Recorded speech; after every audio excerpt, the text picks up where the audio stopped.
غزوہ خیبر کے موقع پر ایک چرواہا حضور اقدس صلی اللہ علیہ وسلم کی خدمت میں آیا۔ وہ یہودیوں کی بکریاں چرایا کرتا تھا۔ اس چرواہے نے جب دیکھا کہ خیبر سے باہر مسلمانوں کا لشکر پڑاؤ ڈالے ہوئے ہے، اس کے دل میں خیال آیا کہ میں جا کر ان سے ملاقات کروں اور دیکھوں کہ یہ مسلمان کیا کہتے ہیں اور کیا کرتے ہیں۔ تو بکریاں چراتا ہوا مسلمانوں کے لشکر میں پہنچا اور ان سے پوچھا کہ تمہارے سردار کہاں ہے؟ صحابہ اکرام نے بتایا کہ ہمارے سردار اس خیمے کے اندر ہے۔ پہلے تو اس چرواہے کو ان کی باتوں پر یقین نہیں آیا۔ اس نے سوچا کہ اتنے بڑے سردار ایک معمولی سی خیمے کے اندر کیسے بیٹھ سکتے ہیں۔ اس کے ذہن میں یہ تھا کہ جب آپ اتنے بڑے بادشاہ ہیں تو بہت ہی شان و شوکت اور ٹاٹ باٹ کے ساتھ رہتے ہوں گے، لیکن وہاں تو کھجور کے پتوں کی چٹائی سے بنا ہوا خیمہ تھا۔ خیر، وہ اس خیمے کے اندر آپ سے ملاقات کے لیے داخل ہوا اور آپ سے ملاقات کی اور پوچھا کہ آپ کیا پیغام لے کر آئے ہیں اور کس بات کی دعوت دیتے ہیں۔ حضور اقدس صلی اللہ علیہ وسلم نے اس کے سامنے اسلام اور ایمان کی دعوت رکھی اور اسلام کا پیغام دیا۔ اس نے پوچھا کہ اگر میں اسلام کی دعوت قبول کر لوں تو میرا کیا انجام ہوگا اور کیا رتبہ ہوگا؟ حضور اقدس صلی اللہ علیہ وسلم نے فرمایا کہ اسلام لانے کے بعد تم ہمارے بھائی بن جاؤ گے اور ہم تمہیں گلے سے لگائیں گے۔ اس چرواہے نے کہا کہ آپ مجھ سے مذاق کر رہے ہیں۔ میں کہا اور آپ کہا، میں ایک معمولی سا چرواہا ہوں اور میں ایک سیاہ فام انسان ہوں، میرے بدن سے بدبو آ رہی ہے، ایسی حالت میں آپ مجھے کیسے گلے سے لگائیں گے؟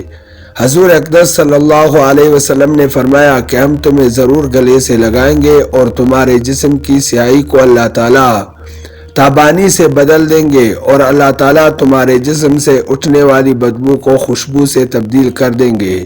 یہ باتیں سن کر وہ فوراً مسلمان ہو گیا اور کلمہ شہادت پڑھا۔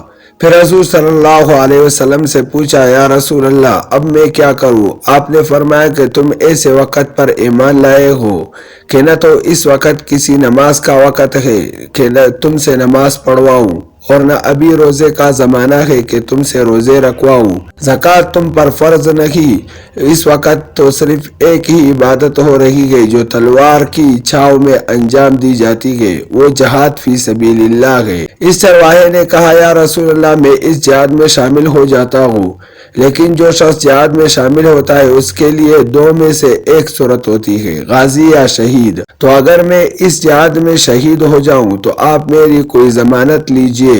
حضور اقدس صلی اللہ علیہ وسلم نے فرمایا کہ میں اس بات کی ضمانت لیتا ہوں کہ اگر تم اس جہاد میں شہید ہو گئے تو اللہ تعالیٰ تمہیں جنت میں پہنچا دیں گے اور تمہارے جسم کی بدبو کو خوشبو سے تبدیل فرما دیں گے اور تمہارے چہرے کی سیاہی کو سفیدی میں تبدیل فرما دیں گے۔ چونکہ وہ چرواہا یہودیوں کی بکریاں چراتا ہوا وہاں پہنچا تھا، اس لیے حضور اقدس صلی اللہ علیہ وسلم نے فرمایا کہ تم یہودیوں کی جو بکریاں لے کر آئے ہو ان کو جا کر واپس کرو، اس لیے کہ یہ بکریاں تمہارے پاس امانت ہے۔ پہلے وہ بکریاں واپس کر کے آؤ، پھر آ کر جہاد میں شامل ہونا۔